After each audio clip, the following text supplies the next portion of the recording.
Buenas noches, colegas y a toda la comunidad jurídica. En esta oportunidad nos encontramos para tratarles de hacerles llegar una breve exposición a través de este video sobre un tema titulado Sociología Jurídica. En esta oportunidad, lo que integran son los abogados Américo Adrián Menéndez, Milton Villacorta, la doctora Leslie Padilla, quien le habla, el doctor Pablo García, la doctora Carmen Flores y el doctor Luis Hidalgo. Somos estudiantes de la maestría en el curso de Sociología Jurídica por la especialidad de Maestría en Derecho Civil y Comercial por la Universidad Nacional de la Amazonía Peruana. Entonces, queremos en primer lugar hablar sobre la sociología jurídica en torno a sus características. En esta oportunidad queremos empezar en primer lugar para adentrarnos sobre las características de la autonomía de la sociología jurídica. Decimos que es autónoma la sociología jurídica porque esta sociología jurídica en el desarrollo de su ciencia posee propias teorías y metodologías que se van nutriendo y se van desarrollando en el transcurrir de su desarrollo doctrinario y teórico, práctico también. Pero nosotros como grupo tenemos que tener en cuenta que somos de la conclusión general de que la sociología jurídica no es autónoma porque esta ciencia depende mucho de la sociología general y de la ciencia jurídica del derecho en sí. Pasamos también a decir que la sociología jurídica tiene como característica la interdisciplinariedad, que es básicamente de que esta ciencia se nutre tanto de la sociología, tanto del derecho y como de otras ciencias en sí, para rescatar aportes que le van a permitir construir su propio desarrollo teórico y práctico.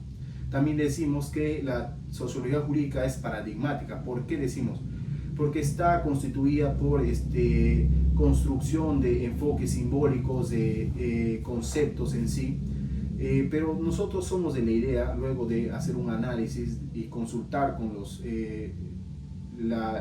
conceptos y las doctrinas que imperan en los estudios sobre sociología, hemos llegado a la conclusión de que no es paradigmática, porque es una ciencia que todavía está en constante desarrollo, que está en constante desarrollo doctrinal y teórico y no tiene pues asentado una teoría certera y segura para hablar de que sea un paradigma. Entonces, Adrián, cuéntame por qué decimos también que una de las características de la sociología jurídica es pues empírica. Bien, muchas gracias, Pablo.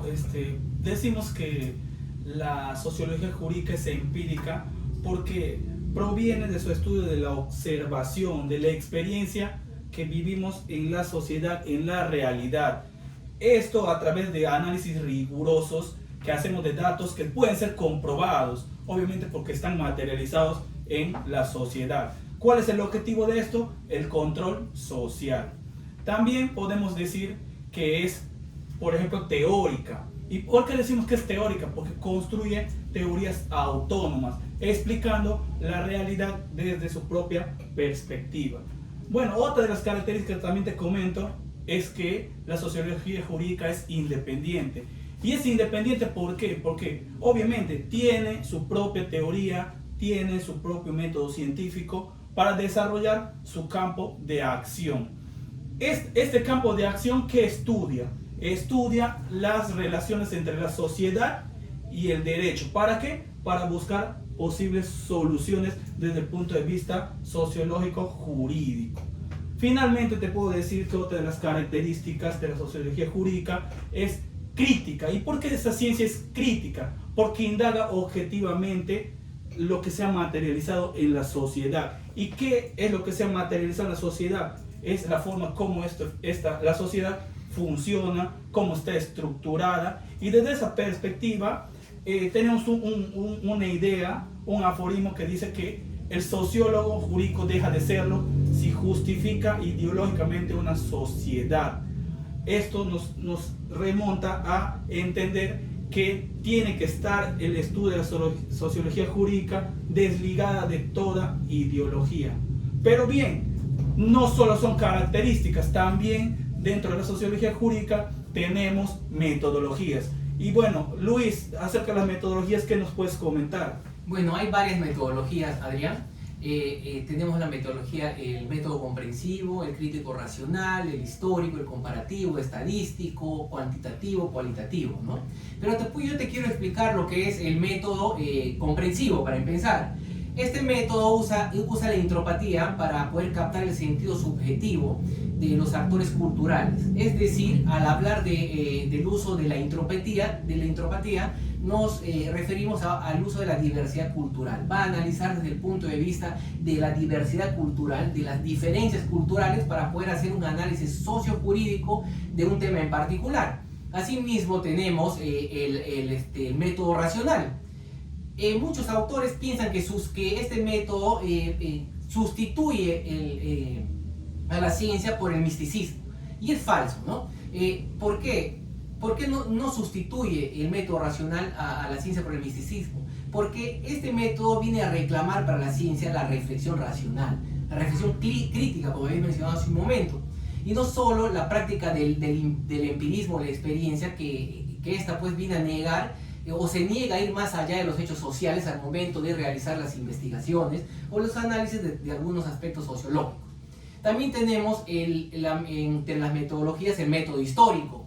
Por el método histórico no significa que se va a incluir la metodología del historiador o métodos que usan los historiadores como científicos para realizar una investigación.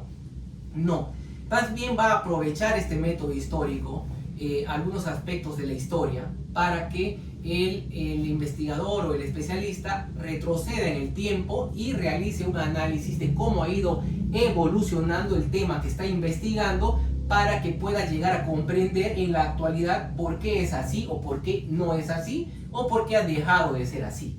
También tenemos el método comparativo. Este método viene a ser, pues, aparece como consecuencia de la ciencia de la diversidad. Busca que el estudioso examine dos o más objetos que tienen algo en común o algo diferente. Trata de buscar convergencias o divergencias en diferentes aspectos, dos o más, que él pueda estar investigando. Tenemos más métodos como el estadístico y el cuantitativo y el cualitativo. Al respecto, Milton, ¿qué nos puedes decir sobre estos tres métodos de investigación? Gracias, Lucio, por hacer esa pregunta. Te puedo comentar que el método estadístico utiliza las técnicas matemáticas para describir relaciones entre variables. Es decir, es un conjunto de procedimientos para manejar datos cuantitativos y cualitativos mediante técnicas de recolección, recuento, presentación, descripción, análisis. El método estadístico permite comprobar hipótesis o establecer relaciones de causalidad en un determinado fenómeno. También tenemos el método cuantitativo, que es predominantemente inductivo, que busca determinar las características externas generales de una población basándose en la observación de varios casos individuales de la misma.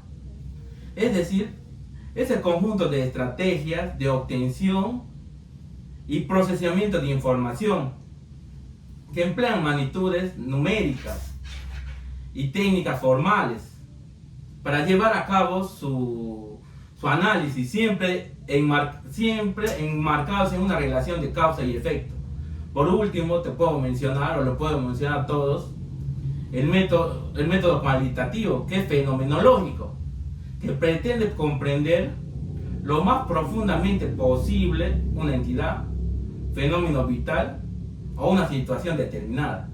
Este método cualitativo se suele considerar técnicas cualitativas, método cuantitativo, todas aquellas que no tienen nada que ver con el experimento, sino que se basan en técnicas como entrevistas, encuestas, entre otras. Doctora Leslie, ¿qué me podrías comentar sobre los enfoques y las teorías? Dentro de los enfoques y las teorías en la sociología jurídica, podemos citar al tan importante sociólogo, filósofo Emile Durkheim.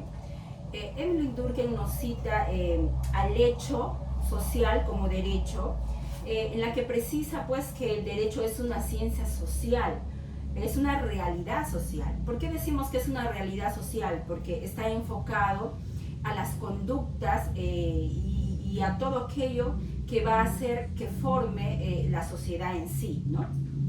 La ciencia jurídica dogmática no se enfrenta a los hechos, sino a las palabras. La contribución de Durkheim a la formación de la sociología jurídica puede contrastarse por atribuirle la creación de conceptos útiles para la investigación sociológico-jurídico, como son pues la coacción social, la conciencia social, que son nociones que él forjó y que son frecuentemente usadas en los juristas sociólogos. Bueno, una de las aportaciones importantes de Durkheim es la formación de la sociología jurídica como una ciencia autónoma. Es la regla de la objetividad. Bueno, los fenómenos, podemos entender la regla de la objetividad como los fenómenos sociales que son cosas y deben ser tratadas como tal. También debemos considerar a los fenómenos sociales en sí mismos. Bueno, también vamos a hablar de la concepción de lo individual y lo social de acuerdo al sociólogo Max Weber. Bueno, Max Weber entiende a la sociología como un todo complejo, ¿no?, y dinámico de interrelaciones humanas entre sí. Se caracteriza básicamente por la conducta significativa de una pluralidad de actores, los cuales se orientan de acuerdo pues a múltiples ideas e intereses, que por cierto estas orientaciones pueden asumir distintas orientaciones, sean estas de antagonismo o de cooperación. Gracias, Leslie. Siguiendo con el enfoque de Max Weber, el filósofo, respecto a la realidad social y a la acción social, él señala que la realidad social no es un mero conjunto de objetos o hechos, sino que la realidad social va a ser un conjunto complejo de acciones humanas que van a estar interrelacionadas entre sí. Ahora, respecto a la acción social, Weber señala que la acción social es en donde el sentido aumentado por su sujeto o sujetos va a estar siempre referido a los otros. Es decir, que las personas tomamos en cuenta las conductas de las otras personas y cómo éstas repercuten sobre nuestras propias conductas también. Esto en virtud de la interrelacionalidad que él señala, ¿no? Como ya hemos hablado sobre las características, metodología y enfoques y teorías de la sociología jurídica, ahora corresponde hablar sobre su concepto, ¿no? Podríamos decir que la sociología jurídica va a ser una especialidad o una materia interdisciplinaria que va a unir dos ciencias, por un lado a la sociología y por el otro al derecho. Entonces la sociología jurídica va a usar la teoría y la metodología de la sociología clásica para comprender el significado del derecho. En conclusión, podríamos señalar que la sociología jurídica no solamente va a estudiar la interacción entre la sociedad y el derecho, sino también va a estudiar las relaciones positivas y negativas de la acción social que ya hemos mencionado. Asimismo, dentro de los estudios de la sociología tenemos al funcionamiento del Estado y su garantía en pleno respeto de la persona humana y de su dignidad. Y también está el estudio de la estructura y el cambio social desde una dimensión histórica. Entonces, para finalizar, podemos decir que el objeto de la sociología jurídica está en analizar los hechos y conceptos de las leyes y cómo estos hechos y conceptos repercuten en la sociedad. Muchas gracias.